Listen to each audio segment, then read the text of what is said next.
I hope this is the last time I have to report about Jimmy Kimmel. Okay? Not that I have anything against Jimmy. Personally, I don't. I kind of like him. But I'm tired. I'm tired of the story. And no matter what I do worldwide, the media has stamped Mr. Kimmel a victim in the freedom of speech debate, which is totally bogus, but it isn't going to change. Okay? It's not. I mean, I'm like a lone voice here saying, no, this is not really the story about freedom of speech. And you know that. And that's one thing. I don't like to be repetitive. I don't like to go over and over and over and over. And I'm going to try not to do that now. We're going to analyze Mr. Kimmel's return. We're going to tell you stuff you don't know, because I do know. And then we'll move along. And at the end of the talking points memo, I'm going to give advice to both President Trump and to Jimmy Kimmel. Personal advice to both gentlemen at the end of the T points, which begins right now. All right, so Mr. Kimmel returned as expected, unrepentant, but he wasn't arrogant. You know, he was fairly humble. He didn't apologize for suggesting that conservative Americans who support Donald Trump somehow were responsible for the assassination of Charlie Kirk, which is what got Kimmel in trouble in the first place, that absurd notion, which is irresponsible in the extreme. Okay, that's what got him in trouble. But before that, Mr. Kimmel had carved out an anti-Trump posture that was almost a comedy act all in itself. It wasn't funny, but it was so absurd every single night. Colbert and Kimmel, you know, all right, we got it. You don't like the guy. So anyway, I'm going to run down a few clips. We'll analyze them, and we'll get some reaction.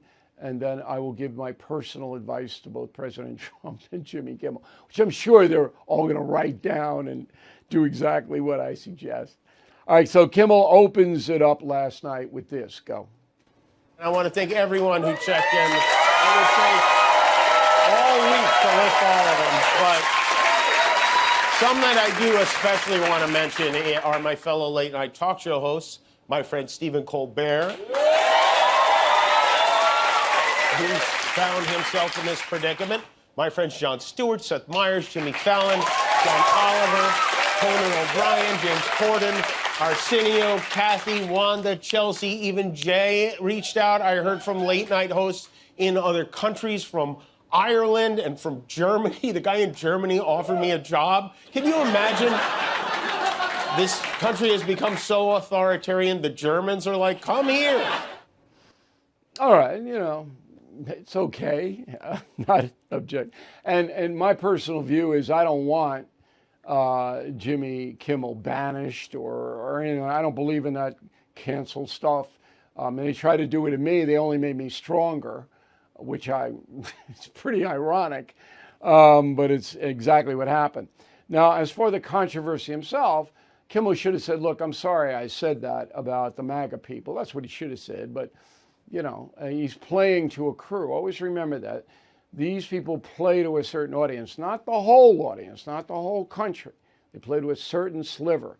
So here's what Kimmel said about the controversy. Go. I've been hearing a lot about what I need to say and do tonight. And the truth is, I don't think what I have to say is going to make much of a difference. If you like me, you like me. If you don't, you don't. I have no illusions about changing anyone's mind. But I do want to make something clear because it's important to me as a human. And that is, you understand that it was never my intention to make light of the murder of a young man. But I understand that to some that felt either ill-timed or unclear, or maybe both. And for those who think I did point a finger, I get why you're upset. If the situation was reversed, there's a good chance I'd have felt the same way. All right, rational. I mean, that's not what the crux of the matter is. It was inappropriate to inject politics falsely a few days after Charlie Kirk was assassinated. Just inappropriate. And the reason that it happened was because Mr. Kimmel is a fanatic. All right? And that's not good. All right, the third one and the last one is about the overall issue of expression. Go. This show is not important. What is important is that we get to live in a country that allows us to have a show like this. Yeah!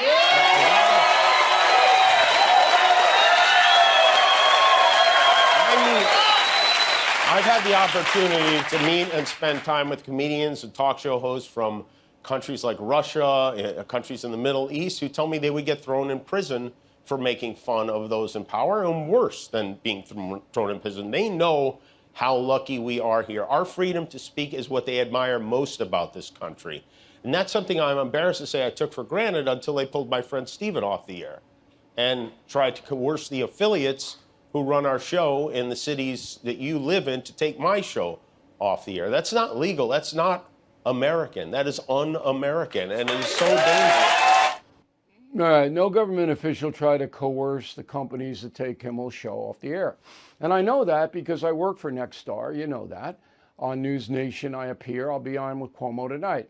That's not what that company did. The company, Nexstar, reacted to its local viewership, which was outraged about what Jim said. They got thousands of complaints. That's why the controversy erupted. This wasn't any conspiracy to silence Colbert and Kimmel. Now, to be fair and honest, President Trump doesn't like those people and would be happy if they disappeared. That is the truth. And my advice to President Trump is don't bother with this. You got three big things to do. I mean, major historical things that President Trump is facing. The Putin-Ukraine nuke situation. That is off the chart dangerous. The Chinese situation, which is the only solution to Putin, and the rising prices of groceries in America. Those are the Jimmy Kimmel doesn't mean anything to this country. Now, I well understand how poorly, unfairly Donald Trump has been treated for the past 10 years. I mean, because I was treated unfairly, but not nearly the way he was treated. And I understand his animus toward Kimmel and Colbert. I got it. But boy, Mr. President, you have so much, and it's so difficult that, you know, they kind of dip down into the Kimmel land. Not worth it. And for Jimmy Kimmel, I think you're pretty funny. I've been on your show 5 times. Stop being a zealot. I know you go to cocktail parties, you all hang out in Hollywood, and you're all the same mindset, but stop being a zealot. That's not what ABC hired you to do, even though they allow you to do it. Okay?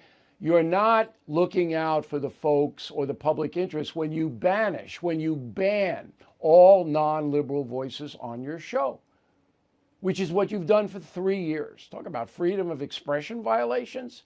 All 5 of the liberal networks have banned every single non-liberal voice. That's Putin stuff, and I've said it way too much.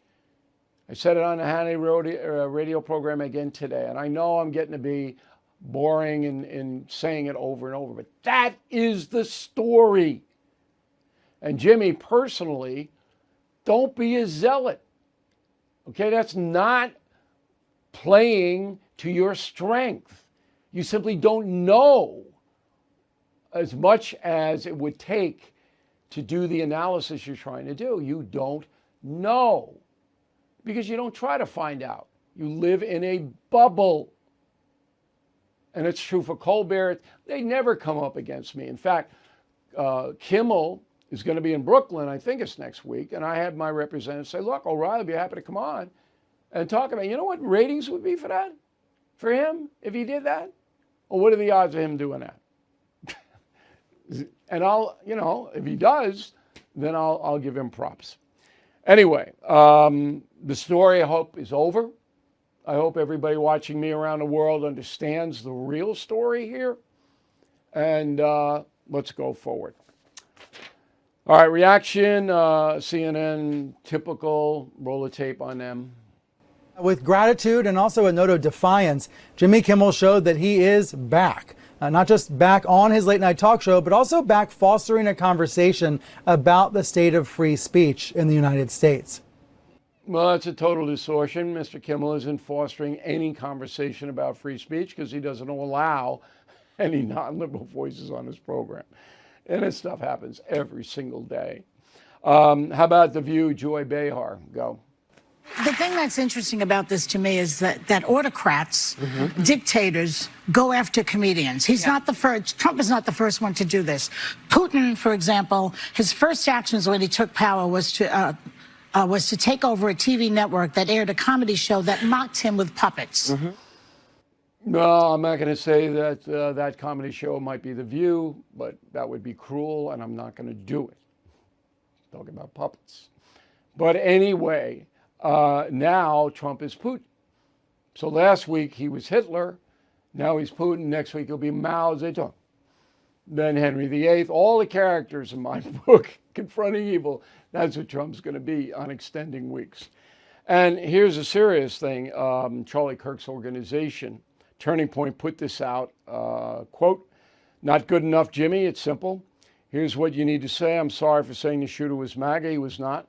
He was of the left. I apologize for the Kirk family for lying. Please accept my sincere apology. I will do better. I was wrong," unquote. That is the Turning Point reaction. Okay, I think we'll wrap that up now. Let's face it, the U.S. economy is under stress. National debt rising, trade war shaking the markets. And meanwhile, China is dumping the dollar and stockpiling gold. That's why I protected my savings with physical gold and silver through the only dealer I trust, American Hartford Gold. And you can do this. Get precious metals delivered to your door or place in a tax-advantaged gold IRA. They'll even help you roll over your existing IRA or 401k, tax and penalty free. With billions in precious metals delivered, thousands of five-star reviews, and an A+ from the Better Business Bureau, you can trust American Hartford Gold as I do. Please call 866-501-5201 or text BILL to 65532. Again, that's 866-501-5201 or text BILL to 65532. When you're buried in credit card and loan debt, it's easy to put it off and say, I'll deal with it later. But here's the thing. Done with Debt has a little-known strategy that can dramatically reduce or even erase what you owe. In September, they will aggressively engage our lenders. Why? Because they know which credit card and loan companies are doing year-end accounting and cutting deals to clear debt fast. That's why you need to start with Done with Debt right now, in September. They can help end your debt fast, without bankruptcy or loans. In fact, most clients have more money in their pockets the first month. So get started while you still have time. Go to donewithdebt.com. Talk with one of their specialists, free. Visit donewithdebt.com. donewithdebt.com. All right, here's the unreported story of the year. So there is testimony going on in the House Oversight Committee, that's Comer, okay, James Comer, about whether President Biden was actually running the country while he was in the Oval Office. Because there are questions about he might not even been making the decisions. That's how far gone he was. And they had the Chief of Staff, Jeff Zients, in there on September 18th, a couple of days ago, Friday. So joining us now from Washington is a reporter for the Washington Examiner who's actually been covering the proceedings here, Kaylin Deese, while many other reporters and news organizations are kind of ignoring this. Does that surprise you, Kaylin, that it hasn't gotten more traction, this story? Well, I wish it didn't surprise me, but it entirely does, because everything about what Democrats have said during these investigations that the House Oversight Committee has been doing is constantly just, questioning or telling the press not to look back in the past. Don't believe your lying eyes about everything that you saw the last 4 years of the Biden administration. And the press seems to be sort of going along with that the full way through.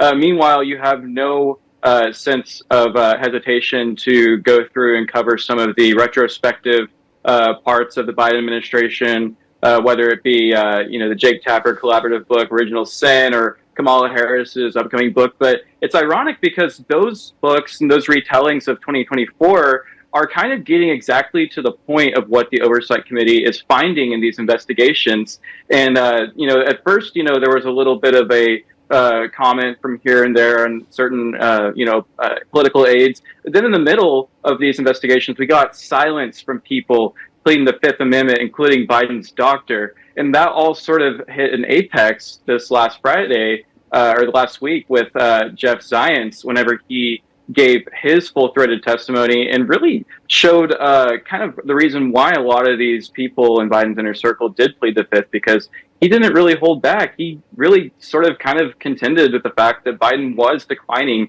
in the final years of his. Was one of the few. Now, the only crime would be if they actively misled. You could prosecute there. I don't expect that to happen. What surprised you? Give me two things that you assembled about these hearings that surprised you the most. Give me two. Well, the most surprising thing from this most recent hearing was whenever Zients basically explained that Hunter Biden was sitting in on several of these meetings about pardons and clemency acts that the president was doing in his final days in office. The other thing that didn't necessarily come from the hearings, but was sort of spurred up as part of the hearings, was whenever the Oversight Project was able to subpoena records from the DOJ that showed that there was a high-ranking deputy there that was basically raising caution to the White House about the way that some of these, clemency proposals were phrased, talking about how this phrasing that it was going to be for nonviolent offenders. This deputy in the DOJ was able to point out there were 16 of clemency acts that were given to former incarcerated people that were actually, violent cases that they just were given clemency as part of the sweeping orders that the president was doing. But I don't think anybody believes that Biden knew what those clemency orders were. The auto pen just did his job for him, and that was that. That's what I believe. Do you believe that? I think that we are getting to a clearer picture from the Oversight Committee, that they're going to be able to show that there were multiple occasions whenever senior aides contradicted themselves when they said that they believed Biden was fit to serve another 4 years, when behind the scenes they were scrambling and creating accommodations for the fact that Biden was not looking good in public. And so I think that what we're getting to is a report that the Oversight Committee is going to put out. And I think that if they have any information that they haven't divulged yet, it's going to show exactly that Biden didn't know everything that he was doing, and be able to present a case that maybe he wasn't privy to any of the clemency acts that he was. I mean, we know that he wasn't. Right. Yeah, he wasn't signing off on individual clemency acts. Okay. Kayla, stay on a case. We really appreciate your time tonight. Thank you. In California, Governor Newsom has signed a bill saying law enforcement can't wear masks in raids and things like that. Well, that's aimed at ICE. California has no jurisdiction over ICE. So the quote from the Department of Homeland Security from Tricia McLaughlin, who's a spokesperson, is this: good news for Americans in public safety.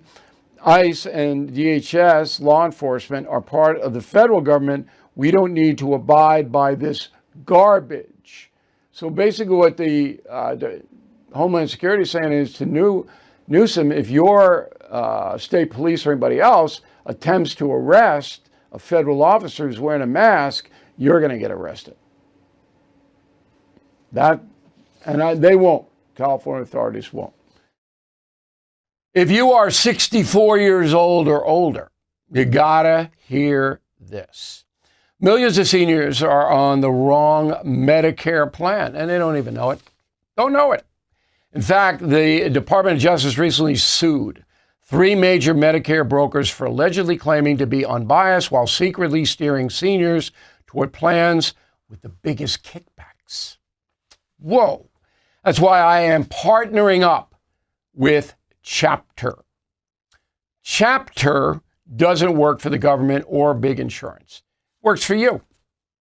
They are the only advisors that compare every Medicare plan nationwide to find what's best for you and your family. They'll even help if you're hit with wrongful medical bills, and that is real advocacy. They have saved the average senior in America $1,100 this year alone. $1,100. Best part, their service is free. You can review your options in under 20 minutes with Chapter. You are in control. So please give them a call. 321-319-1576. Or click the link in the description below. We don't talk enough about those truly making a positive impact. So let's take a moment to discuss Delta Rescue, the world's largest no-kill care for life animal sanctuary. Home to more than 1,500 rescued animals. It is staffed by trained specialists who provide lifelong care, love, and safety. They do incredible work. But look, it's important to remember that Delta Rescue relies solely on contributions from us. I have donated, and so should you.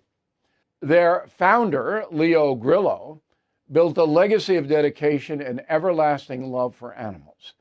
So consider making it a part of your legacy too. Talk with an estate planner. Check out the estate planning tab at deltarescue.org. You can make a difference, even get potential tax benefits. So please visit deltarescue.org today to learn more. deltarescue.org.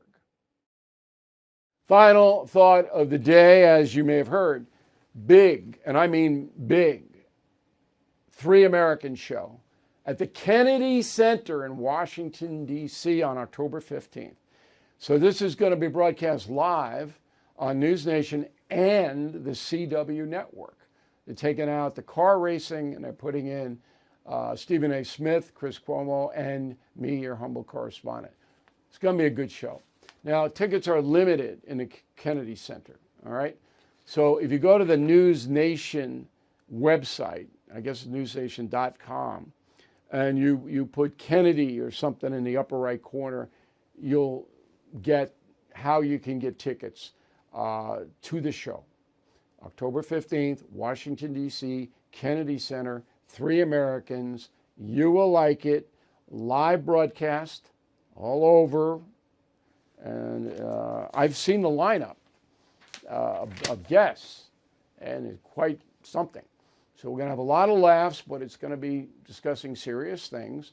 The Three Americans concept, as you know, is very, as President Trump would say, hot. It's a very hot concept. Maybe the hottest concept in the world. Probably not, but hey, would love to see you there in the Kennedy Center in D.C. on October 15th. Thank you for watching and listening to the No Spin News. I'm Bill O'Reilly. We'll see you on Monday. Thank you for watching. To view full episodes of the No Spin News anytime, sign up to become a BillO'Reilly.com premium or concierge member today.